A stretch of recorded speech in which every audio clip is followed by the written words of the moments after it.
Good morning sir. Good morning. Good morning sir. Very good morning. Morning sir. Very good morning. Good morning sir. Good morning everybody. ఈరోజు మీకు ముఖ్యమైన విషయం చెప్పాలి. రవిని ఈ కంపెనీకి జనరల్ మేనేజర్గా అపాయింట్ చేయడం జరిగింది. అంచేత మీ అందరి సహాయ సహకారాలు ఇతనికి అందించవలసిందిగా కోరుతున్నాను. కమాన్ రవి, కమ్ ఇన్సైడ్.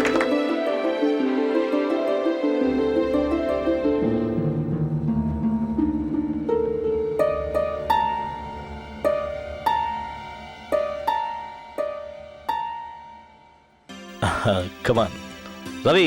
సార్, నీకు అప్పగించిన ఈ బాధ్యత సక్రమంగా నిర్వహిస్తావని నేను నమ్ముతున్నాను. తప్పకుండా సార్. గుడ్. నా సాయశక్తిలో ప్రయత్నిస్తాను. చూడు రవి, ఈరోజు ఢిల్లీ నుంచి పార్టీ వస్తున్నారు.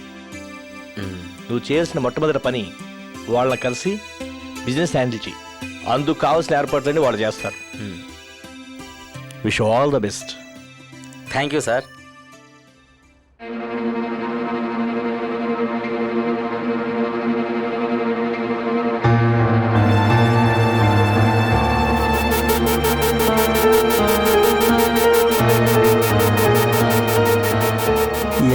ఏళ్ళుగా నమ్మకంగా పనిచేస్తూ ఆ ఆఫీసుని అంటిపెట్టుకొని ఉన్నా.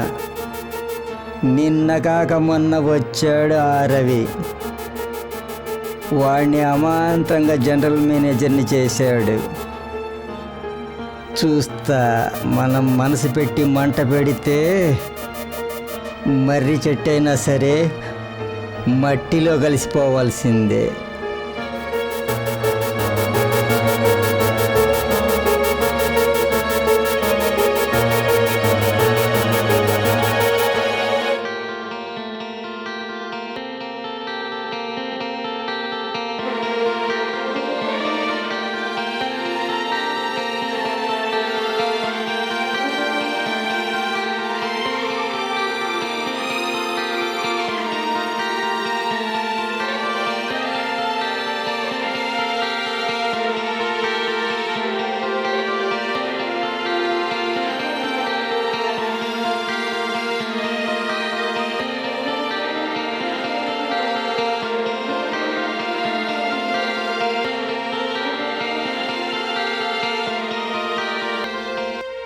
Good morning sir.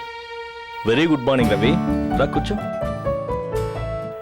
ఢిల్లీ నుంచి ఫోన్ వచ్చింది. మన డీల్ ఓకే చేశారట. Very good sir.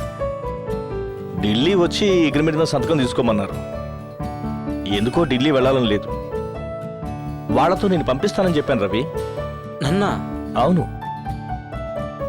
పైగా ఆ పార్టీతో కలిసింది, మాట్లాడింది నువ్వే కదా. నా తరపున మనిషిగా వెళ్ళి ఈ పని పూర్తి చేసుకునిరా.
కమాన్ తీసుకోండి రవి గారు.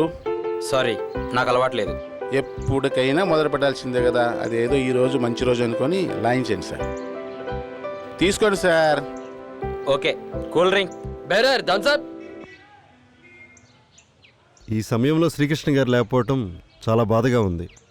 ఆయనకేంటి సార్, సార్థక నామధేయుడు. ప్రతి బ్రాంచ్ ఆఫీస్లోనూ మినిమం ఓ గోపిక, ప్రతి ఆఫీస్లోనూ రంబలాంటి అమ్మాయిలు ఏర్పాటు చేసుకుంటాడు. కనీసం స్వాతినాయుడు కోసమైనా వచ్చేవాడు. నిజమేనండి, ఎలా పడతాడో ఏంటో ఆ టెక్నిక్ మనకు తెలియట్లే. ఏముంది సార్, పెళ్లి కాని పిల్లలైతే మంచి శాలరీ ఇచ్చి ఆఫీస్లో అపాయింట్మెంట్ చేసుకుంటాడు. అదే పెళ్ళైన వాళ్ళైతే వాళ్ళ భర్తలకి ప్రమోషన్ల మీద ప్రమోషన్లు ఇచ్చి క్యాంపులకు పంపించేస్తాడు. అది సంగతి.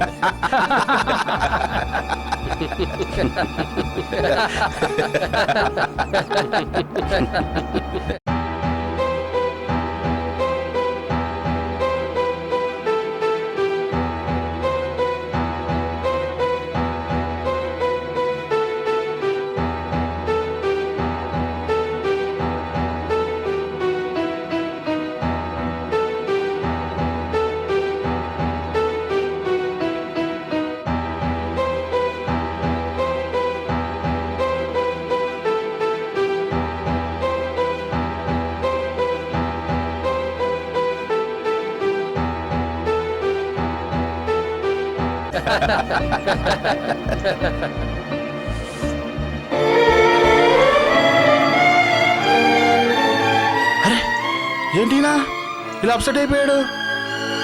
అయ్యో,